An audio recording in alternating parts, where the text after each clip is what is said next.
हम पढ़ रहे हैं तीसरा अध्याय अपवाह, जिसमें हिमालयी नदियों का हमने विस्तृत रूप से अध्ययन किया, जिसमें प्रमुख रूप से 3 जो नदी तंत्र है, सिंधु नदी तंत्र, गंगा नदी तंत्र और ब्रह्मपुत्र नदी तंत्र, इसका हमने बारी बारी से विस्तृत रूप से अध्ययन किया।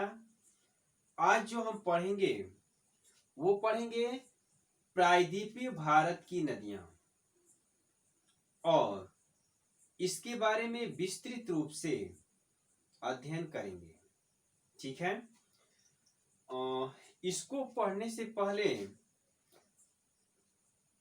सबसे जरूरी तथ्य, यदि आप अध्याय 2 हमसे पढ़े होंगे, पीछे वाले वीडियो देखे होंगे, तो उसमें मैंने जब प्रायद्वीपीय पठार का अध्ययन कराया था तो बताया था कि ये सबसे प्राचीनतम भूभाग है।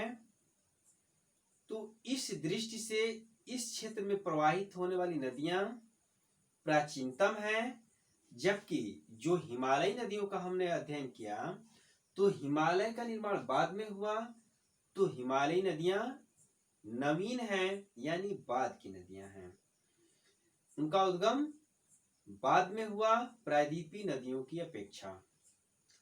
दूसरी चीज, जो पर्वत श्रेणियों का हम अध्ययन किए थे तो उसमें स्पष्ट किए थे कि पश्चिमी घाट पर्वत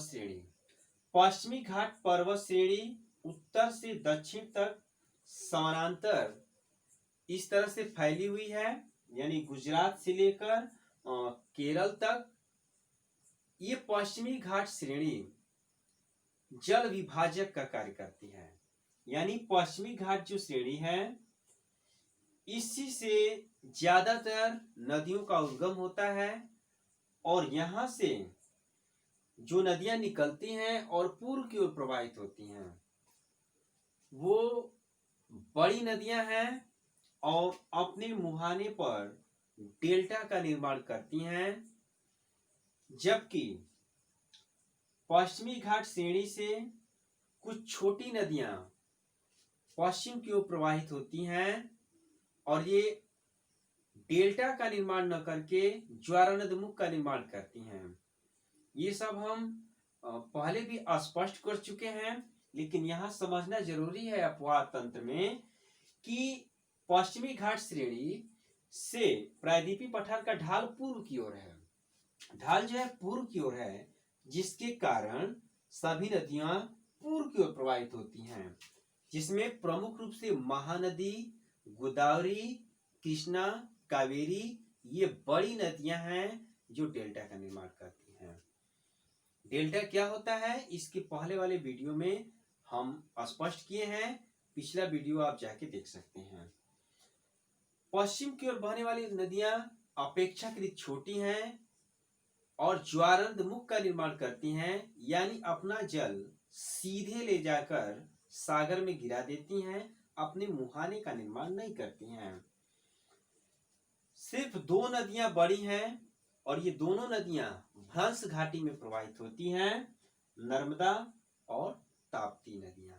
ठीक है, तो एक तरह से प्रायद्वीपीय भारत की नदियों को विस्तृत रूप से अध्ययन की दृष्टि से हम 2 भागों में वर्गीकृत कर सकते हैं, बंगाल की खाड़ी में गिरने वाली नदियां और दूसरा अरब सागर में गिरने वाली नदियां।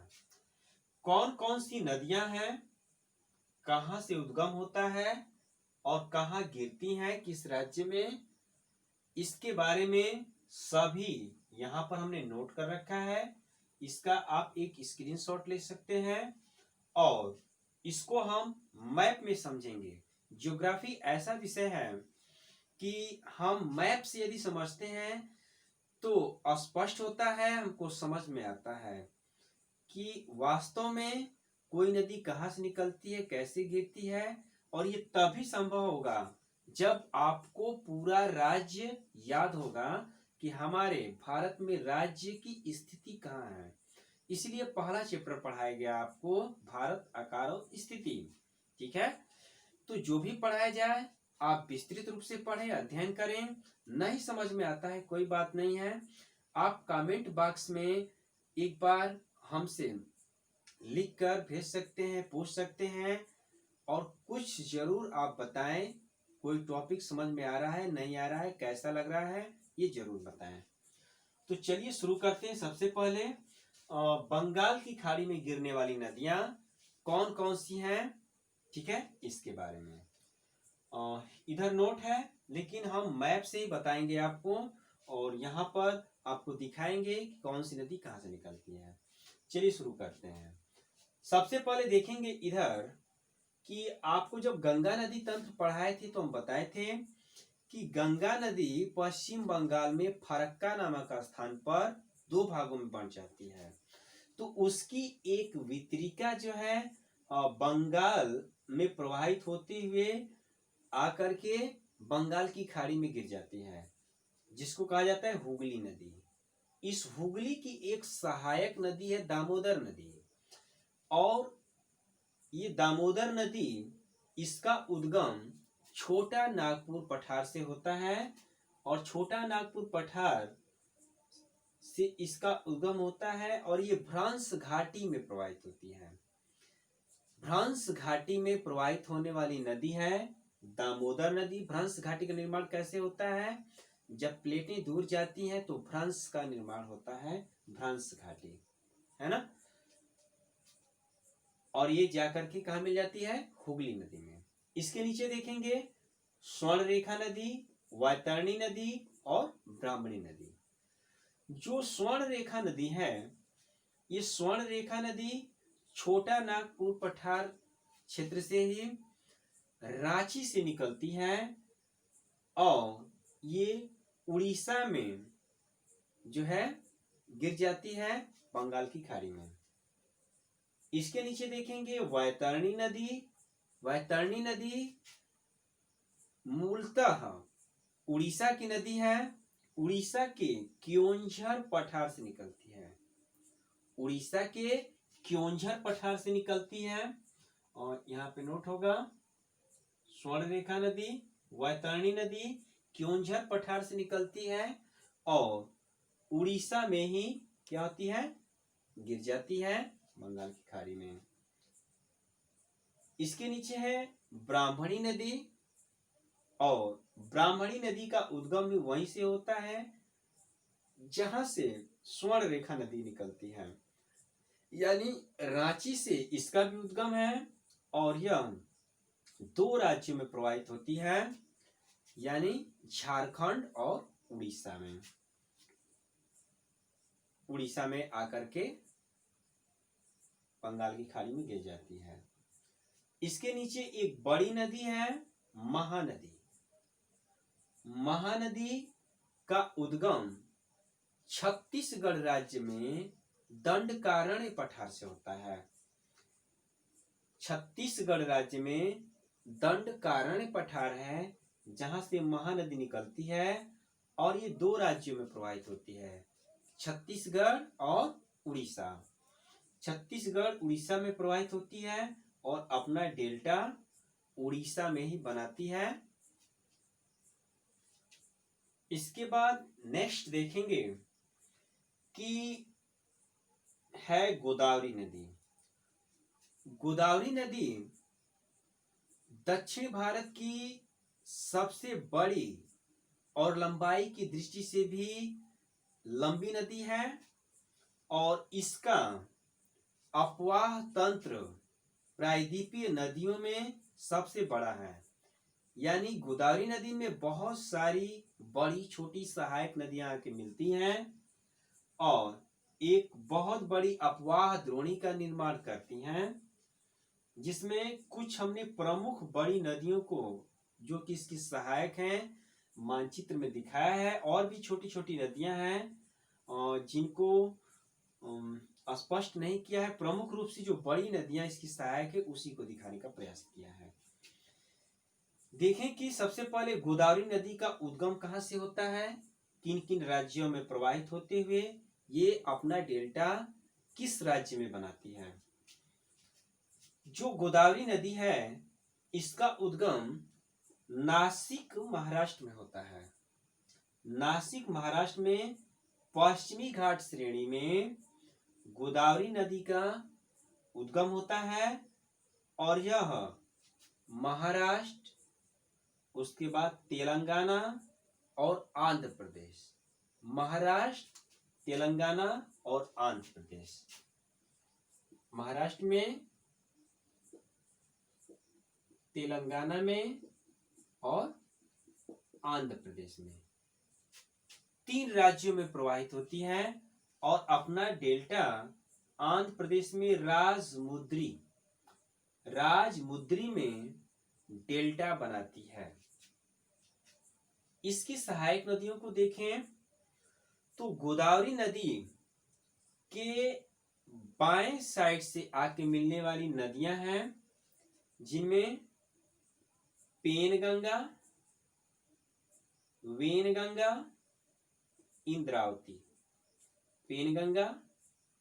पेनगंगा की फिर सहायक नदी एक वेनगंगा और इधर इंद्रावती। तो गोदावरी नदी की जो सबसे बड़ी सहायक नदी है वो है पेनगंगा नदी, जो कि गोदावरी के बाएं साइड से आके मिलती है और इसमें फिर वेनगंगा नदी आके मिल जाती है। एकमात्र बड़ी नदी गोदावरी की जो कि दाहिने साइड से आके मिलती है वो है मंजीरा नदी। कौन सी? मंजीरा नदी जो गोदावरी में आके मिलती है, दाहिने साइड से बड़ी सहायक नदी है। लेकिन सबसे बड़ी सहायक नदी कौन सी है? पेनगंगा गोदावरी की सबसे बड़ी सहायक नदी है। दूसरी चीज, गोदावरी नदी जो है ये इसको दक्षिण भारत की गंगा या बूढ़ी गंगा कहा जाता है क्योंकि इसका अपवाह तंत्र गंगा नदी की तंत्र की तरह बड़ा है और लंबाई की दृष्टि से भी ये बड़ी है। दूसरी चीज, इसके बाद देखेंगे कृष्णा नदी। जो गोदावरी नदी है, इस गोदावरी नदी की लंबाई कितनी है? तो 1446 किलोमीटर। एक मिनट, गोदावरी, एक सेकेंड, 1465 किलोमीटर है गोदावरी नदी। 1465 किलोमीटर लंबी है, जो कि दक्षिण भारत की सबसे बड़ी नदी है। इसके बाद दूसरी बड़ी नदी है कृष्णा नदी। कृष्णा नदी प्रायद्वीपीय भारत की दूसरी बड़ी नदी है और इसका उद्गम महाराष्ट्र के ही महाबलेश्वर से होता है और यह 4 राज्यों में प्रवाहित होती है: महाराष्ट्र, कर्नाटक, तेलंगाना और आंध्र प्रदेश। यानी यहां पर था महाराष्ट्र, तेलंगाना, आंध्र प्रदेश। इसमें एक और यदि आप जोड़ देंगे, महाराष्ट्र, कर्नाटक, तेलंगाना और आंध्र प्रदेश, तो इन 4 राज्यों में कृष्णा नदी प्रवाहित होती है, इन 4 राज्यों से होकर जाती है और अपना डेल्टा आंध्र प्रदेश में ही बनाती है। विजयवाड़ा है आंध्र प्रदेश में, कृष्णा नदी अपना डेल्टा बनाती है और इसकी सबसे बड़ी सहायक नदी है तुंगभद्रा नदी। तुंगभद्रा नदी सबसे बड़ी सहायक नदी है जो इसके दाहिने साइड से आके मिलती है और इसका उद्गम कर्नाटक से होता है। ठीक है, और इसकी लंबाई की बात करें तो इसकी लंबाई है 1400 किलोमीटर। ठीक है, कृष्णा नदी। इसके नीचे देखेंगे एक नदी है पेन्नार नदी। पेन्नार नदी और इसका उद्गम कर्नाटक कोलार से होता है। कर्नाटक में कोलार की खान है, तो उसी जगह से होता है। कोलार से पेन्नार नदी का उद्गम, और यह आकर के आंध्र प्रदेश में अपना डेल्टा बनाती है ना। तो आंध्र प्रदेश में कोलार कर्नाटक से निकलती है और आंध्र प्रदेश में अपना डेल्टा बनाती है पेन्नार नदी। ये छोटी नदी है और ज्यादा बड़ी नदी नहीं है। इसके नीचे फिर देखेंगे कावेरी नदी को, और कावेरी नदी जो है, कावेरी नदी, इसका उद्गम ब्रह्मगिरी कर्नाटक से होता है। ब्रह्मगिरी कर्नाटक से इसका उद्गम है और यह 3 राज्यों में प्रवाहित होती है, कर्नाटक, केरल और तमिलनाडु। कर्नाटक, केरल और तमिलनाडु में इसका प्रवाह क्षेत्र है, और ये फिर ये तमिलनाडु में ही अपना डेल्टा बनाती है, और इसे भी दक्षिण की गंगा कहा जाता है। यानी 2 नदियां ऐसी हैं, गोदावरी नदी और कावेरी नदी, दोनों को अपने अपने जगह पर दक्षिण भारत की गंगा कहा जाता है। जो कावेरी नदी को गंगा कहने का कारण है वो यह है कि इसका प्रवाह बहुत तीव्र है, यानी इसमें बहुत तेज गति से नदी प्रवाहित होती है और वर्ष भर इस नदी में जल रहता है। इस कारण कावेरी को भी दक्षिण की गंगा कहा जाता है, क्योंकि इसका प्रवाह अति तीव्र है। इसके नीचे आप देखेंगे एक नदी है, मदुरई से निकलती है। मदुरई तमिलनाडु से उद्गम होता है। बैगई नदी, मदुरई तमिलनाडु से उद्गम होता है, बैगई नदी है। और यह नदी देखेंगे कि भारत और श्रीलंका के बीच है मन्नार की खाड़ी। आप पढ़े होंगे, पहले से पढ़ते आ रहे होंगे, क्लास 6 में ही पढ़े होंगे कि मन्नार की खाड़ी है। तो यहाँ पर पाक जल संधि भी है। पाक जल संधि भारत को श्रीलंका से अलग करती है। तो जो पाक की खाड़ी है, ऊपर जो है पाक की खाड़ी और नीचे मन्नार की खाड़ी है। तो पाक की खाड़ी में बैगई नदी अपना जल गिराती है, डेल्टा बनाती है। तो ये था पूर्व की ओर बहने वाली जो नदियां हैं बंगाल की खाड़ी में गिरती हैं। इसमें कुछ महत्वपूर्ण फैक्ट और हैं कि यहाँ पर देखें कि उड़ीसा में एक झील है, चिल्का झील। चिल्का झील खारे पानी की सबसे बड़ी झील है, लैगून झील है। और जो गोदावरी और कृष्णा का डेल्टा है, इसके मध्य में एक झील है, कोलेरू झील। कौन सी? कोलेरू झील कृष्णा गोदावरी डेल्टा के मध्य में है। और फिर जो आंध्र प्रदेश और तमिलनाडु की सीमा पर एक झील है, पुलिकट झील। कौन सी है? पुलिकट झील। और यह है आंध्र प्रदेश और तमिलनाडु की सीमा पर, है ना, आंध्र प्रदेश और तमिलनाडु की सीमा पर। तो ये है। तो यह था बंगाल की खाड़ी में गिरने वाली नदियां। अब देख लेते हैं एक नजर पश्चिम की ओर प्रवाहित होने वाली कुछ नदियों को। ठीक है, इसमें सबसे ऊपर देखेंगे कि राजस्थान में प्रवाहित होने वाली एकमात्र बड़ी नदी है जिसमें जल रहता है अपेक्षाकृत ज्यादा समय तक, लेकिन यह भी समुद्र तक नहीं पहुंच पाती है, कच्छ के रण में जाके विलीन हो जाती है। वो है लूनी नदी। लूनी नदी जिसका उद्गम अरावली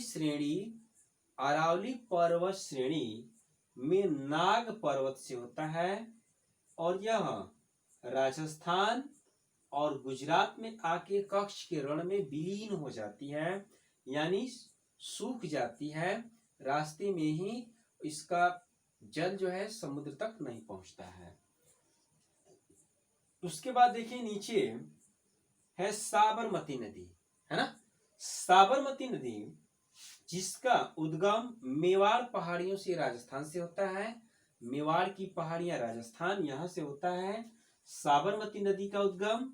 और यह नदी फिर राजस्थान और गुजरात दो राज्यों में प्रवाहित होते हुए यहां पर आके खंभात की खाड़ी में, खंभात की खाड़ी जो अरब सागर में है, गिर जाती है। इसके बाद देखें नीचे है माही नदी। जो माही नदी है, ये माही नदी मध्य प्रदेश में एक जिला है धार जिला। मध्य प्रदेश का धार जिला है, या नहीं दिख रहा होगा, धार जिला। तो मध्य प्रदेश के धार जिले से निकलती है माही नदी और इसका अपवाह 3 राज्यों में है, मध्य प्रदेश, राजस्थान और गुजरात। यह है माही नदी, मध्य प्रदेश, राजस्थान और फिर गुजरात। इसके बारे में सबसे महत्वपूर्ण तथ्य यह है कि भारत की एकमात्र ऐसी नदी है जो कर्क रेखा को 2 बार काटती है। 2 बार काटने का मतलब यह कि कर्क रेखा मान लीजिए ऐसे गुजर रही है, तो एक बार इधर से जा रही है और फिर टर्न लेके फिर एक बार नदी इस तरह से आ रही है। तो 2 बार काटने वाली कर्क रेखा को एकमात्र नदी जो कि धार मध्य प्रदेश निकलती है, माही नदी है। इसके बाद फिर देखेंगे नर्मदा नदी। और जो नर्मदा नदी है पश्चिम की ओर प्रवाहित होने वाली सबसे बड़ी नदी है और ये भ्रंश घाटी में प्रवाहित होती है। नर्मदा नदी और ताप्ती नदी, ये दोनों नदियां भ्रंश घाटी में प्रवाहित होती हैं और पश्चिम को प्रवाहित होने वाली ये दोनों बड़ी नदियां हैं, जिनमें नर्मदा नदी सबसे बड़ी और दक्षिण भारत की तीसरी बड़ी नदी है। यानी दक्षिण भारत की सबसे बड़ी नदी गोदावरी नदी, दूसरी बड़ी नदी कृष्णा नदी और तीसरी बड़ी नदी नर्मदा नदी, है ना। तो यह है नर्मदा नदी जिसका उद्गम मैकाले पर्वत श्रेणी की चोटी अमरकंटक से होता है। यानी मैकाले की श्रेणी है जो है कि आपका मध्य प्रदेश में, और इसकी चोटी अमरकंटक जहां से यह नदी निकलती है और ये पश्चिम की ओर भ्रंश घाटी में 3 राज्यों में प्रवाहित होती है, मध्य प्रदेश, उसके बाद महाराष्ट्र और फिर आ जाती है गुजरात में खंभात की खाड़ी में। नेक्स्ट इसके नीचे देखेंगे ताप्ती नदी। ताप्ती नदी बैतूल मध्य प्रदेश निकलती है, मध्य प्रदेश के बैतूल जिले से निकलती है ताप्ती नदी, जो कि सतपुड़ा की श्रेणियों में स्थित है। सतपुड़ा की श्रेणियों से बैतूल जिला से निकलती है ताप्ती नदी और यह भी इन्हीं 3 राज्यों में प्रवाहित होती है, यानी मध्य प्रदेश, महाराष्ट्र और गुजरात। जो भी बता रहे हैं इसको आप नोट कर सकते हैं और जैसे समझा रहे हैं इसको आप समझने का प्रयास करें और स्वयं से भी करें, तब आप अच्छे तरह से इसको समझ पाएंगे। और ऐसा नहीं है हम कुछ एक्स्ट्रा बता रहे हैं, बहुत ज्यादा बता रहे हैं, है ना। अभी आगे जब कक्षाओं में जाएंगे तो बहुत छोटी छोटी नदियों को ऐसे ऐसे जगह से प्रश्न पूछा जाता है जो कि बिल्कुल घुमा देने वाला प्रश्न होता है। तो ये अभी बिल्कुल सीधा सीधा प्रश्न है जिसको हमको समझना है, अच्छे तरीके से अध्ययन करना है, ठीक है। तो ये था ताप्ती नदी के बारे में। ये दोनों नदियां भ्रंश घाटी में प्रवाहित होती हैं। इसके बाद नीचे देखें एक नदी है मांडवी नदी। मांडवी नदी कर्नाटक से निकलती है और गोवा में होते हुए अरब सागर में गिर जाती है। यानी कर्नाटक और गोवा में प्रवाहित होती है। और गोवा की राजधानी पणजी, गोवा की राजधानी जो पणजी है वो मांडवी नदी के किनारे स्थित है ना। नेक्स्ट समझेंगे कि एक और नदी देखेंगे कि यहाँ पे है पेरियार नदी। पेरियार नदी अन्नामलाई पहाड़ियां, जब पर्वत श्रेणियों का अध्ययन किए थे तो उसमें हम बताए थे अन्नामलाई की पहाड़ियां। तो तमिलनाडु राज्य में और कर्नाटक में, केरल, 3 राज्यों में फैली हुई पहाड़ियां हैं। नीलगिरी की पहाड़ियां और उसके नीचे अन्नामलाई की पहाड़ियां हैं जो कि केरल राज्य में है। तो वही केरल राज्य में अन्नामलाई पहाड़ियों से निकलती है नदी पेरियार नदी और अरब सागर में गिर जाती है। तो यह था प्रायद्वीपीय अपवाह तंत्र यानी प्रायद्वीपीय नदियों के बारे में विस्तृत एक समग्र अध्ययन। और इसमें हमने बारी बारी से देखा बंगाल की खाड़ी में गिरने वाली नदियां और फिर अरब सागर में गिरने वाली नदियां। तो यह था आज के वीडियो में, इतना ही। और आपका यह चैप्टर पूरा समाप्त हुआ। इसके बाद फिर हम एक नया अध्याय लेकर के आप लोगों के बीच में आएंगे। और जितने भी चैप्टर हैं आपकी बुक में जानकारी से भरपूर है, कॉम्पिटिटिव एग्जाम की दृष्टि से भी अति अति महत्वपूर्ण है। ठीक है, तो हमसे जुड़े रहें। वीडियो कैसा लगा एक बार फिर जरूर आप बताएं। लाइक और शेयर करना ना भूलें। सब्सक्राइब नहीं किए हैं तो चैनल को सब्सक्राइब कर लें। ठीक है, okay, thanks, best of luck.